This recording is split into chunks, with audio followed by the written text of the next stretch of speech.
కీసరగుట్ట ఆలయాన్ని రామప్ప గుడి తరహాలో నిర్మాణం జరపడం ఇవి ప్రభుత్వం స్పీడ్లో భాగంగా అత్యంత ప్రాధాన్యంగా చేపట్టాలనుకుంటున్న కార్యక్రమాలు. ఇందులో వీటికంటే ముందుగాల హెల్త్ సెక్టార్ సెట్ చేయండి, ఆ తర్వాత ఎడ్యుకేషన్ సెక్టార్, ఈ రెండింటిని సెట్ చేయండి ఫస్ట్. ఇవి చేయకపోతే ఇప్పుడు కొద్దిగా ఆలస్యం అయితే ఏం ఇబ్బంది ఏమి లేదు. ఫస్ట్ హెల్త్ అండ్ ఎడ్యుకేషను, బాత్రూములు గతి లేవు, ఏది సర్కార్ బడులలో బాత్రూములు లేవు, పిల్లలు ఇబ్బంది పడతా ఉన్నారు.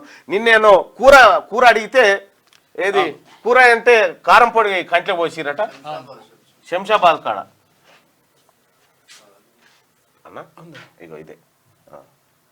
ఇగో అన్నం బాలేదంటే కళ్ళలో కారం కొట్టారు బాలిక కన్నీలు. హాస్టల్లో పురుగులన్నం పెడుతున్నారంటూ రంగారెడ్డి జిల్లా శంషాబాద్లోని పాలమాకులే గురుకుల పాఠశాల బాలికలు ఆవేదన వ్యక్తం చేశారు. మంచినీటి సమస్య ఉందని ప్రశ్నిస్తే బూతులు తిడుతున్నారంటూ కన్నీళ్లు పెట్టుకున్నారు. హాస్టల్ సిబ్బంది తమ కళ్ళలో కారం కొట్టారని వెక్కి ఏడ్చారు. 10th పరీక్షలో ఫెయిల్ అవుతారంటూ భయపెడుతున్నారని చెప్పారు. సీఎం వచ్చి సమస్యలు పరిష్కరించాలని పిల్లలు రోడ్డెక్కినటువంటి పరిస్థితి. ఇక్కడ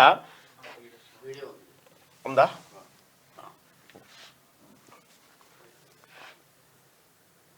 ఏడా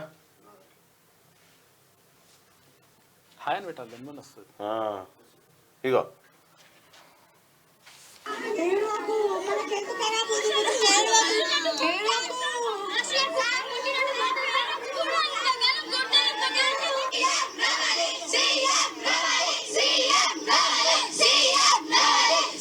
ఇక్కడ ఈ గవర్నమెంట్ స్కూళ్ళలో చదువుతున్నటువంటి పేద బిడ్డలంతా ఈ బీసీ బిడ్డలు, ఎస్సీ బిడ్డలు, ఎస్టీ బిడ్డలు చదువుతూ ఉంటారు. వాళ్ళకు పౌష్టికమైనటువంటి ఆహారం పెట్టకపోతే ఈ రోడ్డెక్కి ధర్నా చేస్తారు చూడు, ఈ ధర్నాకు నేను మద్దతు ఇస్తున్నాను. ఎందుకనంటే ఆ బిడ్డలకు పౌష్టికాహారం పెట్టాల్సినటువంటి ప్రభుత్వం, వీళ్ళు రేపే కదా, వీళ్ళు మానవ వనరులు కదా, రేపు ఈ రాష్ట్రానికి దేశానికి అక్కడికి వచ్చేటువంటి యువత కదా, వీళ్ళకు ఇక్కడ పౌష్టికాహారమే అందకపోతే వీళ్ళు ఏం చదువుతారు, ఏం పాస్ అవుతారు? ఫస్ట్ ఈ గుడుల అంశాన్ని కొద్దిసేపు పక్కకు పెట్టి అవి కట్టాల్స్తే దాని పని చేసుకోరు. కానీ హెల్త్ అండ్ ఎడ్యుకేషన్ ఈ రెండు అత్యంత కీలకమైనవి. ఇక్కడ దవాఖానల పొంటి డెంగ్యూ వచ్చి మొత్తం దవాఖానలన్నీ నిండిపోయినాయి ఎక్కడికక్కడ. ఇక్కడ పిల్లలకు ఆహారం బాగలేక, బాత్రూములు లేక, ఆడపిల్లల చదువును ప్రభుత్వమే అణిచివేస్తున్నట్టుగా ఉంది.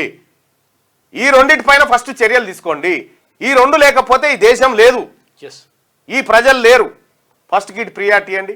అసలు తక్షణమే ప్రతి గవర్నమెంట్ స్కూల్కి బాత్రూమ్ కోసం ప్రతి గవర్నమెంట్ స్కూల్కి కనీసం 1 లక్ష రూపాయలు కేటాయించండి. ప్రతి గవర్నమెంట్ స్కూల్కి అందులో వసతులకు కేటాయించండి. మనం గవర్నమెంట్ స్కూళ్ళని మనం రక్షించుకోలేకపోతే ఇప్పుడు యాదగిరిగుట్టకు బంగారు తాపడం సంబంధించి తాపండి సార్, ఎవరు వద్దంటలేరు. బంగారు తాపడం తాపండి, మొత్తం దేవుణ్ణి బంగారుమయం కాదంటలేము. కానీ ఈ పిల్లల బంగారు భవిష్యత్తు శంషాబాద్ రోడ్డెక్కింది.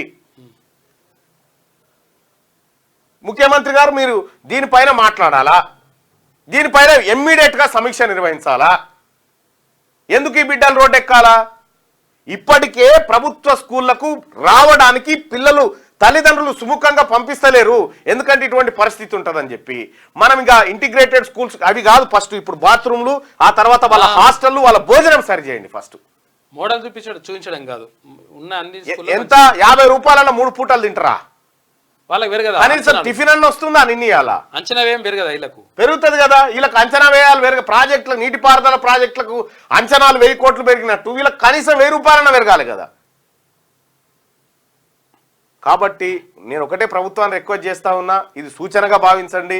విద్యా వైద్యం సెట్ లేదు, ఇంకా కాలేదు, అట్లే ఉంది వ్యవస్థ. అక్కడ వంట చేసే వాళ్ళకు కూడా బిల్లులు రావు. వాళ్ళు అప్పో సొప్పో చేసి ఉన్న కాడికి ఉన్నదే ఆ మాసిలు పెడతారు. మరి పిల్లలు ఎట్లా బతకారు, ఎట్లా ఎదుగుతారు?